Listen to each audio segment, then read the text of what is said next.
और इसके पाठ के साथ में प्रवचन निर्देशिका ग्रंथ का स्वाध्याय प्रारंभ होता है।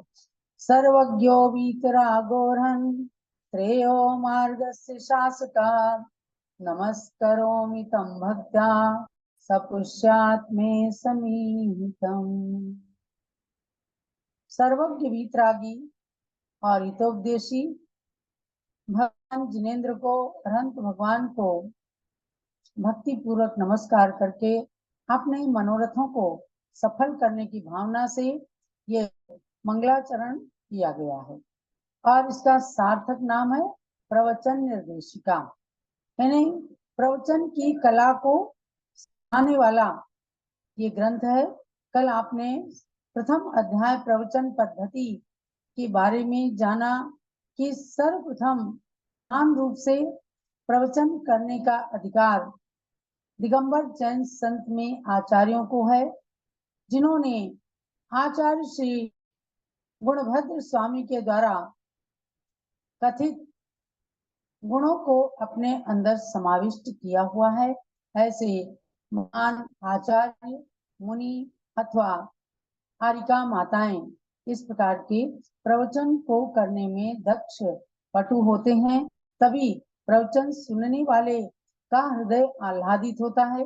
वे मोक्ष मार्ग पर चलने के लिए अपने गुरुदेव के सामने, गुरु महाराज के सामने कुछ न कुछ नियम को ग्रहण करते हैं। अब आगे पाठ आ रहा है कि प्रवचनकर्ता के अंदर आवश्यक गुण कौन कौन से चाहिए। भले ही आप प्रवचनकर्ता नहीं हैं, आप तो अध्ययन करता है, अध्येता हैं, लेकिन फिर भी आपको इन गुणों को इसलिए जानना है कि कभी भी शास्त्र की गद्दी पर बैठें या किसी को भी प्रवचन सुनाएं तो आपके अंदर क्या गुण होने चाहिए, कि किस गुणों को आधार बनाया है पूज्य माता ने इसमें। पहला है प्रवचनकर्ता विद्वान को सच्चे देवशास्त्र गुरु पर श्रद्धान होना चाहिए, तभी वो दूसरे को दृढ़ श्रद्धानी बना सकते हैं।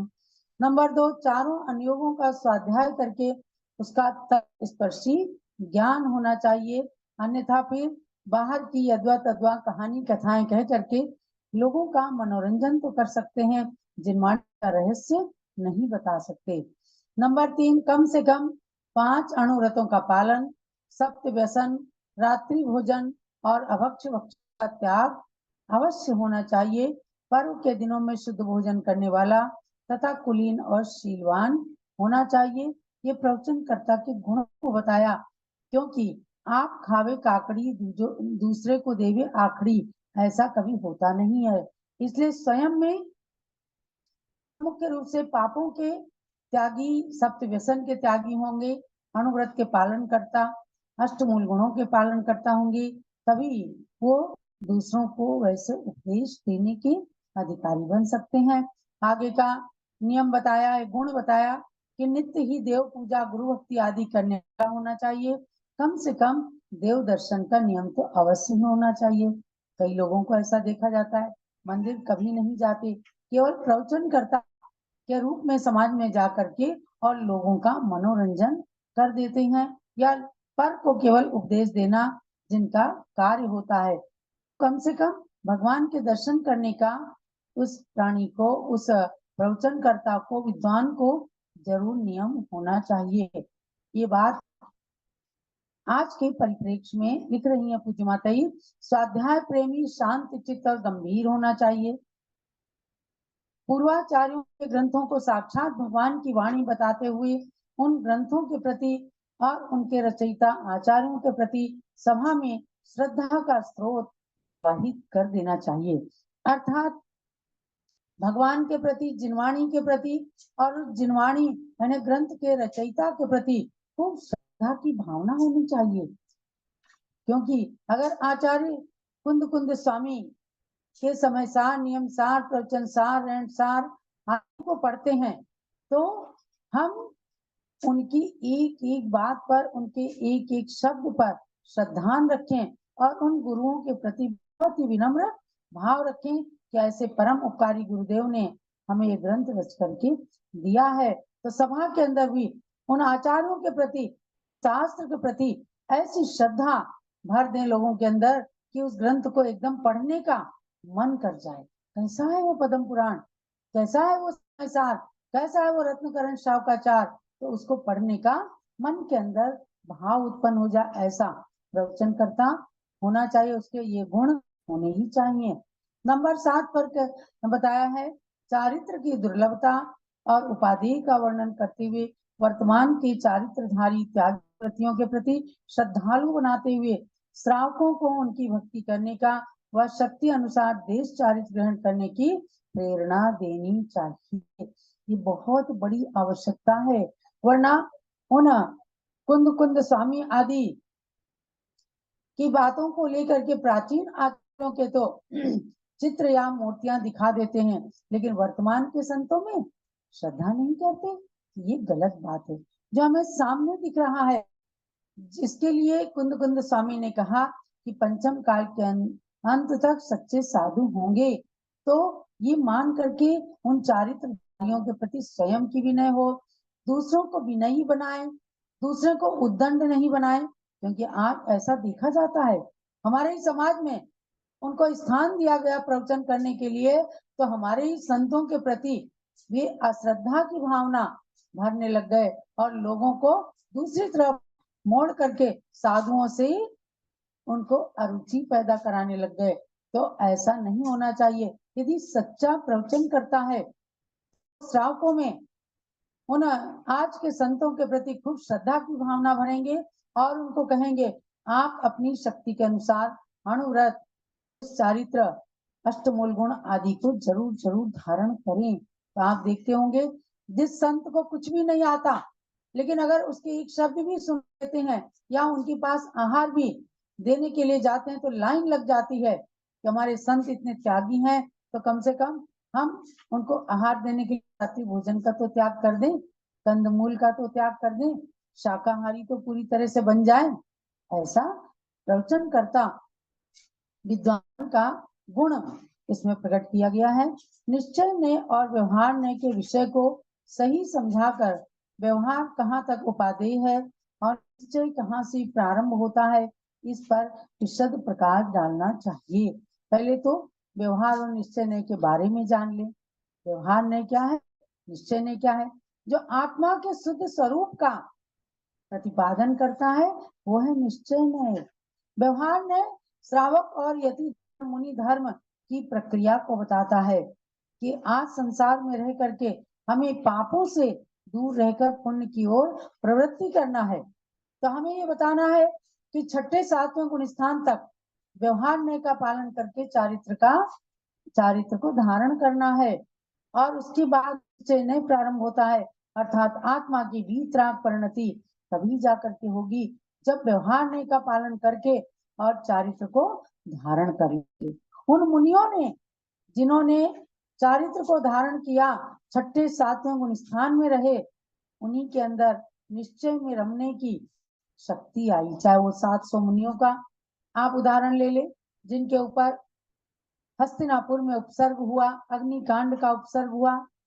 उन 500 मुनिराजों का वर्णन ले लें जिनको राजा ने वेश बस घानी में फेल दिया, खून की नदी बह गई, तो इधर वे घानी में पीते रहे, शरीर उनका पीता रहा, वे मुनिराज अपनी आत्मा का ध्यान करते रहे। यह है निश्चय नहीं। और इस निश्चय को कब प्रकट करने की शक्ति प्राप्त होती है, जब व्यवहार क्रियाओं को व्यवहार चारित्र का पालन किया जाता है। वरना महानुभाव आज बड़ा कठिन है। शरीर बिल्कुल अन्न का कीड़ा बना हुआ है। अगर किसी से कह दिया जाए आप भिक्षा धारण कर लो, माता जी मेरे अंदर शक्ति नहीं है, आप ऐसा आशीर्वाद दीजिए कभी ना कभी धारण करने की हमें शक्ति मिल जाए। अरे बेटा, उन शक्तिशालियों की संगति तो करिए, संतों की संगति में आकर के आपके अंदर भी संत बनने की कभी कभी भावना हो जाएगी, निश्चित रूप से हो जाएगी। भाई हम जैसे कौन है, हम भी तो एक माता पिता से जन्मे हैं, कोमल काय रहे हैं, जिनको माता पिता सोचते थे कि ये कभी भी भूख प्यास की बाधा नहीं सहन कर सकते, लेकिन संत समागम में रह करके पूज्य गण्य ज्ञानमती माता जैसे महान संत के सानिध्य में रह करके मन के अंदर आया, अरे ये सब सांसारिक सुख विनश्वर है, अविनश्वर सुख को प्राप्त करने के लिए अपनी आत्मा की शक्ति को पहचानना पड़ेगा। शरीर में शक्ति नहीं है, पर आत्मा की शक्ति को जब पहचान जाते हैं तो शरीर अपने आप वैसा बन जाता है। तो महानुभाव, यही निश्चय और व्यवहार न्याय की प्रक्रिया को समझाया जाता है। आप व्यवहार न्याय में है तो कम से कम अनुव्रतों को धारण करें, अष्टमूल गुणों को पालन करें, और ये हमारे लिए उपादेय है, माने ग्रहण करने योग्य हैं। ऐसी बातों को जब समझाएंगे और कहेंगे कि निश्चय ने 8वें गुण स्थान से प्रारंभ होता है या 7वें गुण स्थान के अंतिम पाए से प्रारंभ होता है, वे मुनिराज, चतुर्थ काल मुनिराज निश्चय ने में शुद्धात्मा के ध्यान में लीन होते हैं। आज व्यवहार ने को, व्यवहार चारित्र को पालन करने वाले संत जन है, उन्हें जहां भी देखो नमन करो, संतवाद पंथवाद को बिल्कुल पीछे छोड़ दो। ऐसे सच्चे सम्यक दृष्टि बनने का उपदेश देने का गुण होना चाहिए। 9 नंबर के नियम में बताती हैं, मैं एक भी शब्द यदि आगम के विरुद्ध बोल दूंगा तो निगोद का भागी हो जाऊंगा। ऐसे भय से सहित होकर जिनेन्द्र देव की आज्ञा के भंग से सदैव डरते रहना चाहिए। भैया ये गुण बड़ा आवश्यक है, क्योंकि आज विद्वान धड़ल्ले से अपनी मनमानी बातों को कह देते हैं। कहीं कोई क्षेत्रपाल हटा रहा है तो कहीं पद्मावती को कुएं में डाल रहा है, तो ये सब क्या है? ये मनमानी बात है। शास्त्र का स्वाध्याय कीजिए। शास्त्र के अंदर शासन देवी देवताओं को बराबर सम्मान देने का अधिकार दिया गया है। तो कभी भी विद्वान को इस प्रकार के प्रसंग आए तो ये मन के अंदर करना चाहिए कि वर्तमान में अगर 2 परंपराएं चल रही हैं, मैं एक परंपरा केवल जो एक हठाकरे की परंपरा है उसके प्रति बोल दूंगा तो कहीं ऐसा ना हो कि शास्त्र में दूसरी बात सही हो तो उसके कारण मुझे नरक निगोद में जाना पड़ जाए। तो पापों से बचना चाहिए। पूज्य माता कई बार बताती हैं कि हमारे जो बड़े पहले के विद्वान थे, ब्रह्मचारी श्रीलाल जी शास्त्री आदि, जो संघ में आते थे, संतों के साथ स्वाध्याय करते थे, कराते थे। एक बार कभी उनसे कह दिया गया, पंडित जी इसका आगे खुलासा और कर दीजिए। तो उन्होंने कहा कि जो शास्त्र में लिखा है मैं उतना ही बोलूंगा, इससे ज्यादा कुछ बोल दिया तो कहीं आगम आज्ञा का उल्लंघन हो जाएगा, मुझे नरक में जाना पड़ेगा, मुझे निगोद में जाना पड़ेगा। इसलिए पाप भीरुता बहुत आवश्यक है। जनरंजन की जगह हमें जनमत को पाने के लिए कभी जनरंजन मनोरंजन नहीं करना चाहिए, बल्कि जिनवाणी की बात चाहे किसी को कटु लग जाए, लेकिन जिनवाणी का ही वास्तविक उनको अमृत का पान कराना चाहिए। तो ये पाप भीरुता का गुण एक वक्ता के अंदर, प्रवचनकर्ता के अंदर और जो भी दूसरों को बताएं उनके अंदर जरूर जरूर होना चाहिए। किसी के दबाव से या ख्याति लाभ पूजा आदि की लालसा से कभी भी आगम विरुद्ध प्रतिपादन नहीं करना चाहिए, न आगम विरुद्ध कथन का समर्थन ही करना चाहिए। सब लोग जानते हैं आगम में क्या लिखा, कभी कभी क्या है, आगम और परंपरा दो चीजें अलग अलग हो जाती। आगम में कुछ लिखा है हमारे प्रदेश की, हमारे समाज की, परंपरा कुछ और है। तो समाज को खुश करने के लिए आगम परंपरा का हम उल्लंघन नहीं कर सकते। इसलिए ख्याति लाभ पूजा से हटकर जिनवाणी की बातों को बताने के लिए लालायित रहते हैं या वही अपना मुख्य कर्तव्य समझते हैं, तो ये वक्ता का बहुत अच्छा गुण है कि भाई देखो आप कुछ भी करें लेकिन जिनवाणी के अंदर ऐसा लिखा है। मैं एक छोटा सा उदाहरण बताती हूँ जो हमने भी गुरुमुख से ही सुना है कि हमारे संघ के अंदर आचार्य शिव सागर महाराज थे, जो आचार्य शांति सागर महाराज की परंपरा के द्वितीय पट्टाचार्य हुए हैं। वे एक बहन जी संघ के अंदर आई, सुमित्रा बाई, जो सागर में महिला आश्रम की संचालिका थी, बाल विधवा थी। उनकी इच्छा बन गई, वैराग्य हुआ, उन्होंने कहा आचार्य श्री हम आपसे दीक्षा लेंगे। आचार्य श्री ने कहा हमारे संघ के नियमों का पालन करना पड़ेगा, उन्होंने कहा क्या नियम है? बोले सबसे पहले दीक्षा लेने के लिए मंच पर भगवान का पंचामृत अभिषेक करना होगा।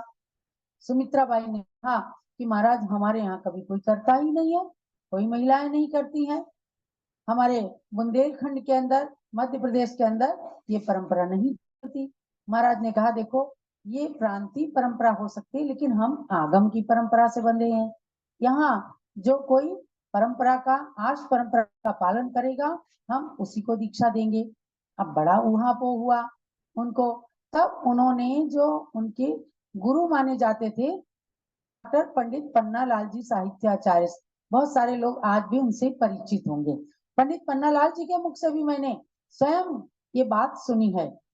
का पत्र गया सुमित्रा बाई का कि पंडित जी मेरे सामने धर्म संकट है, मैं क्या करूं, हमारे प्रांत में होता नहीं है और आचार्य देव से मैं दीक्षा लेना चाहती हूँ, वो कह रहे हैं कि तुमको करना पड़ेगा तभी हम दीक्षा देंगे, हम क्या करें?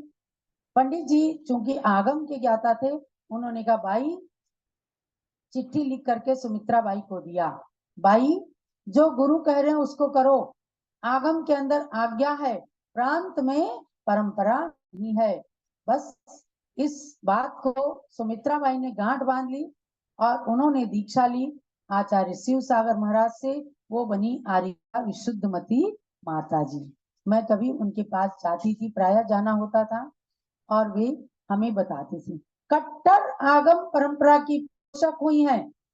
उन्होंने कहा कि हमारे गुरु जो थे पंडित पन्नालाल जी साहित्याचार्य, उन्होंने हमको कहा आगम में लिखा है बाई और प्रांत में परंपरा नहीं है, तो हमने सोच लिया आगम कहता है और गुरु कह रहे हैं, जिस गुरु से हमें दीक्षा लेनी है, जिस गुरु परंपरा का संरक्षण करना है, हमें उसका पालन करना है। तो यही बात इसके अंदर 10 नंबर के गुण में बताया कि ख्याति पूजा की लालसा से आगम विरुद्ध प्रतिपादन नहीं करे तो वही सच्चा विद्वान है।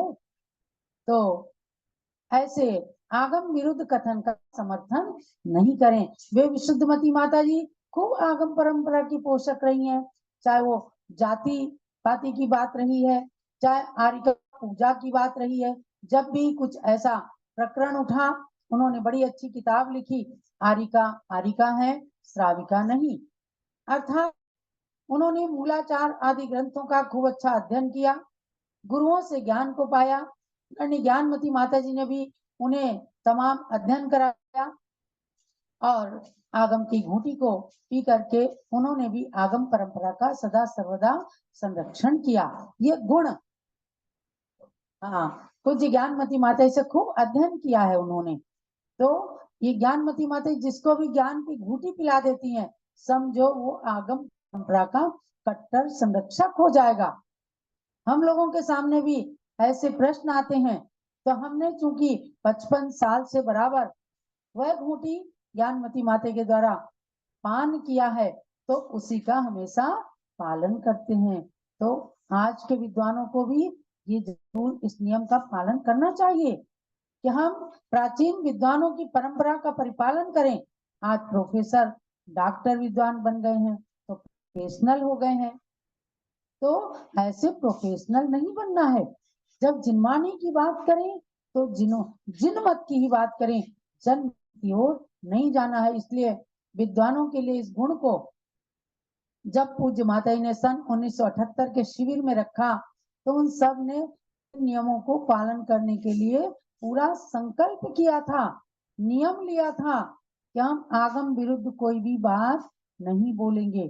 12वां गुण है इसके अंदर, उपदेश की सभा में प्रश्नोत्तर न रखकर उससे अतिरिक्त समय में प्रश्नों के लिए समय देना चाहिए, क्योंकि सभा के मध्य प्रश्नोत्तर से उपदेश का क्रम भंग हो जाता है। ये तो प्राय लोग पालन कर देते हैं कि पहले ही बता देना चाहिए कि भाई बीच में कोई प्रश्न ना करे। आपका कोई प्रश्न है, आप कागज में लिख लीजिए या सभा के बाद में प्रश्न की, हम आपका अच्छे से उत्तर देंगे।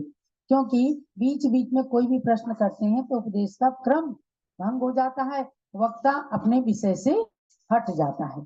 ये भी नियम गुण वक्ता के अंदर होना ही चाहिए। तभी जाकर के वो अपनी बात को दूसरों के गले अच्छे से उतार सकता है। 12 नंबर का गुण है, यदि कदाचित सभा में प्रश्न आ ही जाए, मान लो कोई हठाग्रही बैठे हैं, कोई दुराग्रही बैठे हैं, वक्ता को नीचा दिखाने का उनका भाव है, तो शांति से उनका आगम के अनुकूल उत्तर देना चाहिए। वैसे ही प्रश्न क्यों ना हो, किंतु उत्तेजित नहीं होना चाहिए। कभी कभी लोग उत्तेजित करने के लिए बड़ा प्रयत्न करते हैं कि विद्वान डर करके सभा से भाग जाए या इसका प्रभाव कम हो जाए। ऐसे में प्रवचनकर्ता को समझाती हैं ज्ञानमती माता जी, आपको उत्तेजित नहीं होना है। शांति से यदि समस्या न सुलझे तो मौन पूर्वक सभा को विसर्जित कर देना चाहिए, पुनः वार्तालाप करना चाहिए और उपदेश की गद्दी से अति चर्चा या विसंवाद नहीं करना चाहिए, क्योंकि जब जिनवाणी सामने रखी है तो यद्वा तद्वा पाप करने से महान कर्म का बंध होता है। इसलिए इस गुण का भी पालन अवश्य में होना चाहिए। मैंने स्वयं देखा, एक बार एक सज्जन खड़े हो गए, मैं ब्रह्मचारिणी थी, प्रवचन कर रही थी दिल्ली के अंदर पंचायती मंदिर में, तो सेठ के बड़े मंदिर में, तो एक सज्जन ने उल जलूल कुछ प्रश्न किए। हमको राजवार्तिक उस समय पूज्य माता ने पढ़ाया था, तो हमने उसके अनुसार उत्तर दिया। बाद में वो महानुभाव कहने लग गए कि हमने इसलिए किया था प्रश्न कि शायद आप विचलित हो जाएंगी। अरे हमने कहा भैया हमारा अपना कुछ नहीं था, ये तो ज्ञानमती माता जी की शिष्या की बात है कि अगर ज्ञानमती माता जी ने कोई गुण दिया है, कुछ समझाया है, हमें उत्तेजित क्यों होना है जब हमें मालूम है। आगम आप उठाइए देखिए वहां लिखा है। तो ऐसे ऐसे लोग कभी कभी उत्तेजित करने के लिए आ जाते हैं, तो वक्ता के अंदर इतना धैर्य होना चाहिए कि हमको उत्तेजित नहीं होना है, शांति रखना है। आगे कहा है कि उपदेश में ग्रामीण, अश्लील या हल्के शब्दों का एवं ऐसे ही हीन उदाहरणों का प्रयोग नहीं करना चाहिए। आपने बहुत सारे लोगों को सुना होगा, कई बार बड़े अश्लील शब्दों से लोगों को संबोधित करने लगते हैं या ग्रामीण शब्द बोलने लगते हैं। तो नहीं, आप जिनवाणी की गद्दी पर बैठे हैं या गद्दी पर भी नहीं बैठे हैं, समझो कि जिनवाणी की बात अगर किसी को बता रहे हैं। कई बार ऐसा होता है केवल मंदिर के अंदर समाज के ही कोई लोग प्रवचन करने के लिए जिनवाणी को सुनाने के लिए बैठ जाते हैं, कई महिलाएं स्वाध्याय कराती हैं एक दूसरे को। तो ऐसे में भी अश्लील वचन कभी नहीं बोलना, कभी भंड वचन नहीं बोलना। कम से कम साधुओं के मुंह से तो अश्लील या भंड या ग्रामीण वचन या गाली के शब्द कभी भी शोभास्पद नहीं होते हैं, फिर उनकी ही निंदा होने लगती है। तो महानुभाव ऐसे गुणों का परिपालन करते हुए अभी इसके अंदर 21 नियम है, हमने आपको केवल 13 नियम बताए हैं, अभी हम 8 नियम आपको और बताएंगे। इन नियमों का पालन करने से एक न एक दिन आप भी सरस्वती माता के उपासक बन करके और इन गुणों के परिपालन करने में सक्षम हो जाएंगे। सरस्वती माता की आराधना करते हैं, शारदा पक्ष चल रहा है।